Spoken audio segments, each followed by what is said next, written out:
அருமை சொந்தங்களே, எனக்கு முன்பு பேசிய தலைவர்கள் எல்லாம் அரசியலை ஆழமாக பார்த்தவர்கள். 30-40 ஆண்டு காலம் களப்பணியில் இருந்தவங்க. இன்னைக்கு தமிழகத்தினுடைய மக்களுடைய ஒற்றை குரல், ஒரே ஒரு குரல், ஏதாவது பண்ணி இந்த திமுக ஆட்சியை வீட்டுக்கு அனுப்புங்க, ஏதாவது செய்து 2026க்கு மேல இவர்கள் ஆட்சியில் இருக்கக்கூடாது என்பதை மக்கள் எல்லா இடத்திலையும் சொல்றாங்க. முடிவெற்ற இடத்துல முடி திருத்துகின்ற அண்ணன் கடைக்கு போறீங்களா, அவர் சொல்றாரு. டீ கடைக்கு போய் டீ குடிக்கிறீங்களா, அந்த அண்ணன் சொல்றாரு. ஆட்டோ ஏறுறீங்களா, ஆட்டோக்கார அண்ணன் சொல்றாரு. தமிழகத்தில் எல்லா தரப்பட்ட மக்களும் மேலே இருந்து கீழே வரை 2026க்கு பிறகு திராவிட முன்னேற்ற கழகத்தினுடைய ஆட்சி நமக்கு வேண்டாம் என்கின்ற ஒற்றை கருத்துல முழு தமிழகமும் இருக்கிறது. இந்த யாத்திரையினுடைய வெற்றியும் கூட அதை பிரதிபலிக்கிறது.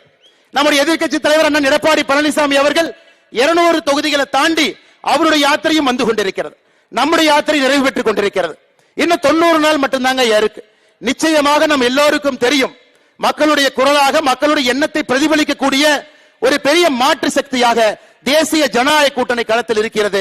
2026 அந்த மாற்றம் நிகழ்ந்தே தீரும். அன்பு சொந்தங்களே, திமுகவை பற்றி எவ்வளவு பேசினாலும் கூட அது புளிச்ச மோர்ல புளிச்ச தண்ணியை ஊத்துற மாதிரி. ஏன்னா அவ்வளவு பேர் திட்டி தீத்துட்டாங்க. ரோட்ல இருந்து திட்டுறாங்க, வீட்டுல இருந்து திட்டுறாங்க. அதற்கு மேல புதுசா நான் என்ன பேச போறேன்? தலைவர்கள் எல்லோருமே பேசிட்டாங்க. சட்டம் ஒழுங்கு சந்தி சிரிக்கிறது. வீதியில ஒரு பெண் பாதுகாப்பாக, ஒரு சகோதரியோ தாயாரோ வீதியில எங்கேயுமே நடமாட முடியாது. ஏன்? நம்மை பாதுகாக்கக்கூடிய காவல்துறைக்கு பாதுகாப்பு இல்லாத ஒரு அவல நிலை தமிழகத்துல மட்டும்தான், இந்தியால எங்கேயுமே இல்லைங்க, தமிழகத்துல மட்டும்தான் இருக்கு.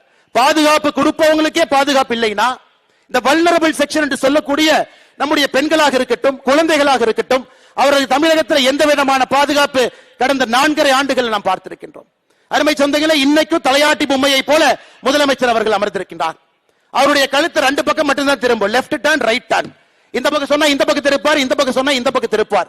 என்ன நடக்குதுன்னே தெரியாம ஒரு முதலமைச்சர் 4 ஆண்டு காலத்தை முழுமையாக காலம் கடத்தி இருக்கின்றார் என்றால் அது தமிழகத்தினுடைய முதலமைச்சர் உயர் திரு ஸ்டாலின் அவர்கள் மட்டும்தான். 4 ஆண்டுகளை தாண்டி என்ன நடக்குதுன்னே தெரியாம ஆட்சியில் உட்கார்ந்து இருக்கிறாங்க. அருமை சொந்தங்களை, இன்னைக்கு சொல்றாங்க பொங்கலுக்கு 3000 ரூபாய் கொடுத்துறோம். அவங்க பொங்கலுக்கு 3000 கொடுத்தோன்னே நாம் அப்படியே கியூ கட்டி நின்று அவருக்கு ஓட்டு போடுவோம் முதலமைச்சர் அவர்கள் அந்த ஏசி அறையில் நம்புறாங்க. அன்பு சொந்தங்களே, நம்முடைய திராவிட முன்னேற்ற கழகத்தினுடைய ஆட்சி வரும் பொழுது 2021 தமிழகத்தினுடைய ஒரு ரேஷன் கார்டின் மீது 2,04,000 ரூபாய் கடன் இருந்துச்சு. ஐயா, நான் திரும்பவும் சொல்றேங்க ஐயா, இதை குறிப்பாக நம்முடைய சகோதரிகள் தாய்மார்கள் கேட்டுக்கிறாங்க.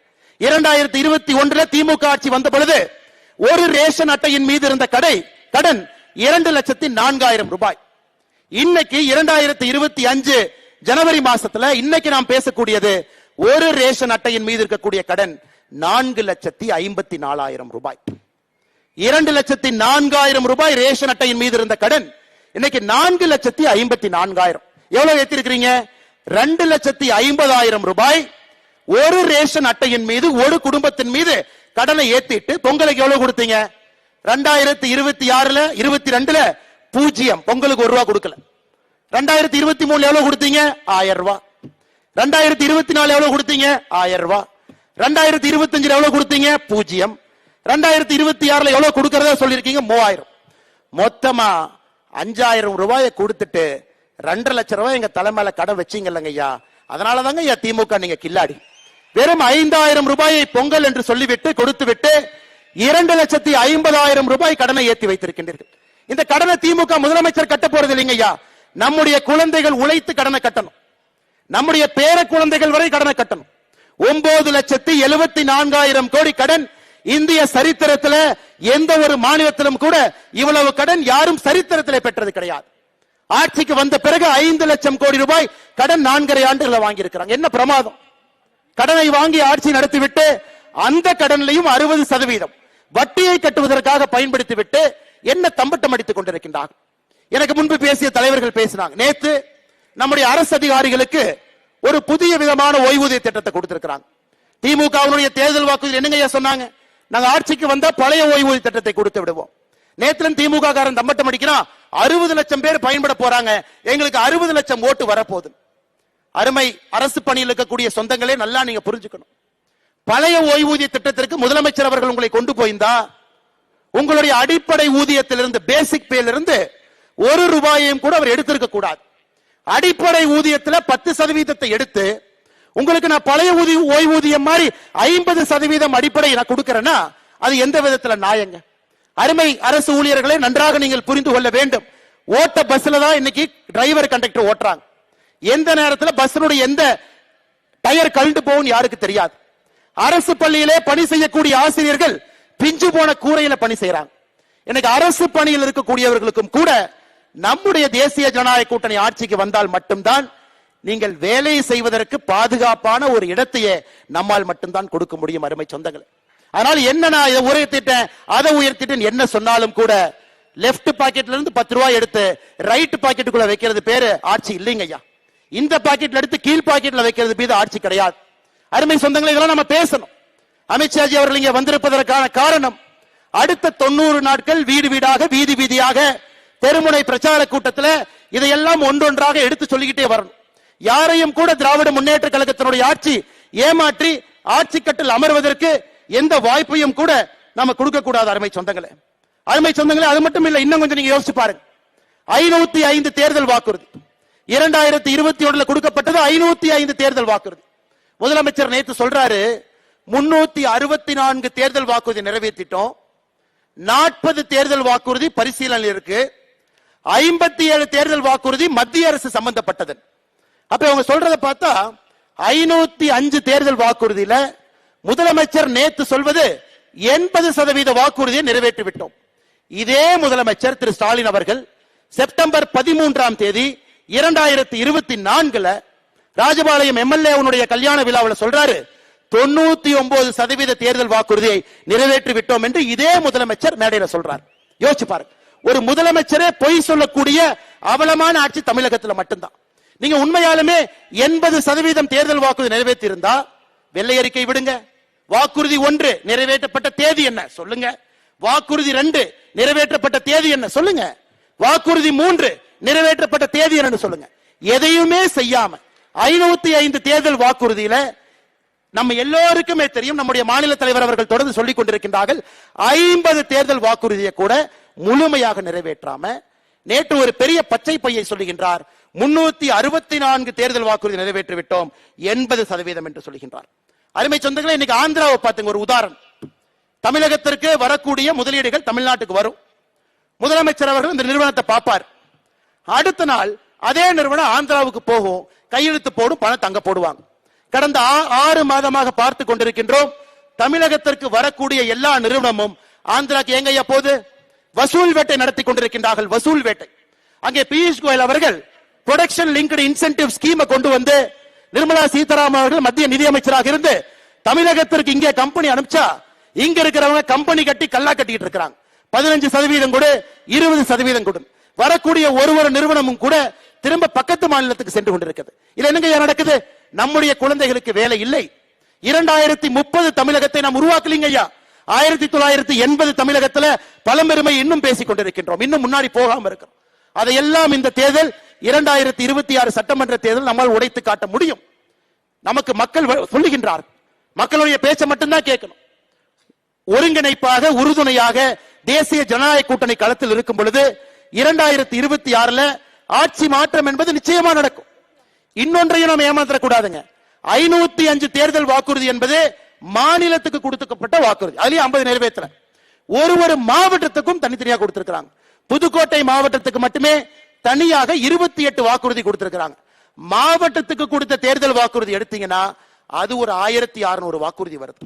மாவட்டத்துக்கு தனியாக கொடுத்த 1600 வாக்குறுதி, மாநிலம் முழுவதும் கொடுத்த 505, இது ரெண்டையும் சேர்த்துனீங்கன்னா 2100. 2100 வாக்குறுதிக்கு நீங்க கணக்கு போட்டீங்கன்னா 5% வாக்குறுதிகள் கூட திராவிட முன்னேற்ற கழகம் நிறைவேற்றல. எவ்வளவு தெளிவா இருக்காங்கன்னா, டிஎம்கே வெப்சைட்ல மாவட்டம் வாரியாக கொடுக்கப்பட்ட வாக்குறுதிகளை போன மாசமே நீக்கிட்டாங்க. போன மாதமே டிஎம்கே வெப்சைட்ல இருந்த மாவட்ட வாரியான வாக்குறுதிகள் நீக்கிவிட்டார். அருமை சொந்தங்களே, ஒரு உதாரணத்தை படிக்கிறேன். நம்முடைய புதுக்கோட்டை மாவட்டம் மட்டும் பாருங்க.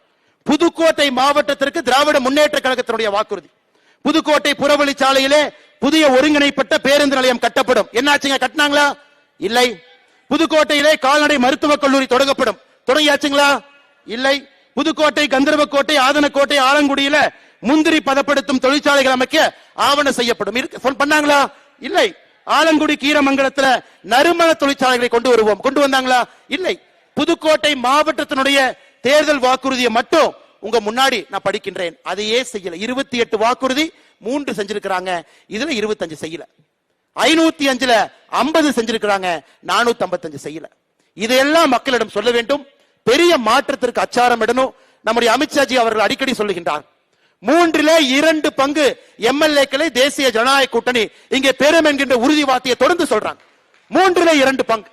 இன்னைக்கு இந்த யாத்திரையை பார்த்து விட்டு அமித்ஷாஜி அவர்கள் 2 பங்குக்கு மேலதான் நமக்கு சட்டமன்ற உறுப்பினர்கள் கிடைப்பார்கள் என்கின்ற நம்பிக்கை வார்த்தையை நிச்சயமாக அளிப்பார்கள் என்கிற நம்பிக்கை எனக்கு இருக்கு. கடைசியாங்க ஐயா, ஆமா தமிழ்நாடு 1ஆம் நம்பர்ல இருக்குதுங்க ஐயா. இதுல 1ஆம் நம்பர்ல இருக்கு. கள்ளச்சாராயம் சாவுல இந்தியாவுல கடந்த 4 ஆண்டுகள்ல 1ஆம் நம்பர்ல இருக்கு. ஒரு அரசே மதுபான கடை நடத்தி 55,000 கோடி வசூல் செய்வதில் நம்பர் 1ல இருக்கு. மாநில தலைவர் அவர்கள் சொன்னது போல பெண்களுக்கு குழந்தைகளுக்கு எதிரான பெருங்குற்றம் 15% உயர்ந்திருப்பதில் நம்பர் 1ஆ இருக்கிறோம். மகன் மருமகன் முதலமைச்சர் குடும்பம் கல்லா கட்டி வசூல் பண்றதுல நம்பர் 1ஆக இருக்கின்றோம். அதை தவிர தமிழ்நாடு எதிலையும் நம்பர் 1ஆ இல்லைங்க ஐயா. நம்பர் 1ஆக வருவதற்கு தேசிய ஜனநாயக கூட்டணியால் மட்டும்தான் முடியும். நாம் எல்லோரும் இணைந்து 2026ல அந்த பொற்காலத்தை உருவாக்க வேண்டும். அதனால் அரசு ஊழியர்களாக இருக்கட்டும், காவல்துறை நண்பர்களாக இருக்கட்டும், சாதாரண பொதுமக்களாக இருக்கட்டும், உங்களுடைய வலிக்கெல்லாம் ஒரே ஒரு மருந்து மட்டும்தான். அந்த மருந்தினுடைய பெயர் தேசிய ஜனநாயக கூட்டணி. 2026 சட்டமன்ற தேர்தல்ல அந்த மருந்தை மட்டும் நீங்க வாங்குங்க. அந்த மருந்தை உங்க மேல தடவுவதற்கு ஒரு வாய்ப்பு கொடுங்க. நிச்சயமாக ஒரு பெரிய மாற்றத்தை நாம் செயல்படுத்தி காட்டுவோம் என்று சொல்லி மறுபடியும் வெற்றிகரமாக இந்த யாத்திரை நடத்தி காட்டிக் கொண்டிருக்கக்கூடிய மாநில தலைவர் அண்ணன் நயினார் நாகேந்திரன் அவர்களுக்கும், இந்த மாவட்டத்தினுடைய தலைவராக இருக்கக்கூடிய சகோதரர் ராமச்சந்திரன் அவர்களுக்கும், மேடையின் மீது இருக்கக்கூடிய எல்லா தலைவர்களுக்கும், டெல்லியிலிருந்து நமக்காக வந்திருக்கக்கூடிய நம்முடைய அருமை ஐயா அமித்ஷாஜி அவர்களுக்கும், தேர்தல் பொறுப்பாளர்களுக்கும், பத்திரிகை நண்பர்களுக்கும் நன்றி கலந்த என்னுடைய வாழ்த்துக்களை வணக்கங்களை தெரிவித்து புத்தாண்டு நல்வாழ்த்துக்களையும் தெரிவித்து என்னுடைய உரையை முடித்துக் கொள்கின்றேன். நன்றி, வணக்கம். பாரத் மாதா கி ஜெய். அண்ணா, இன்னுமே ஒரு 5000 பேர் நம்முடைய தொண்டர்கள் வெளியே இருக்கிறாங்கன்னா, காவல்துறை நண்பர்களுக்கு என்னுடைய அன்பான வேண்டுகோள், அவங்க எல்லாம் கிராமத்திலிருந்து கஷ்டப்பட்டு இங்க பார்க்க வந்திருக்கிறாங்க. தலைவரை பார்ப்பதற்காக, அமித்ஷாஜி அவர்களை பார்ப்பதற்காக வந்திருக்கிறாங்க. ஐயா, பின்னாடி தயவு செஞ்சு பேரிகேடை கொஞ்சம் நீக்கி விட்டு எல்லோரையும் பார்ப்பதற்கு ஒரு வாய்ப்பு கொடுங்க ஐயா. இவ்வளவு தூரம் வந்துட்டு அவங்க அந்த யாத்திரையை பங்கு பெறாம போனாங்கன்னா பெரும் குற்றமாகிவிடும். அதனால தயவு செய்து காவல்துறை நண்பர்களுக்கு அன்பான வேண்டுகோள், அந்த பின்னாடி இருக்கிற பேரிகேட்லாம் நீக்கி எல்லோரையும் உள்ளே வருவதற்கு நீங்கள் வழிவகை செய்ய வேண்டும் என்று சொல்லி, நம்முடைய தொண்டர்கள் அமைதியாக உங்களுடைய இருக்கையில் அமர வேண்டும் என்று சொல்லி வாய்ப்பு கொடுத்த நல்ல உள்ளங்களுக்கு என்னுடைய நன்றியை தெரிவித்துக் கொள்கின்றேன். நன்றி, வணக்கம். பாரத் மாதா கி ஜெய்.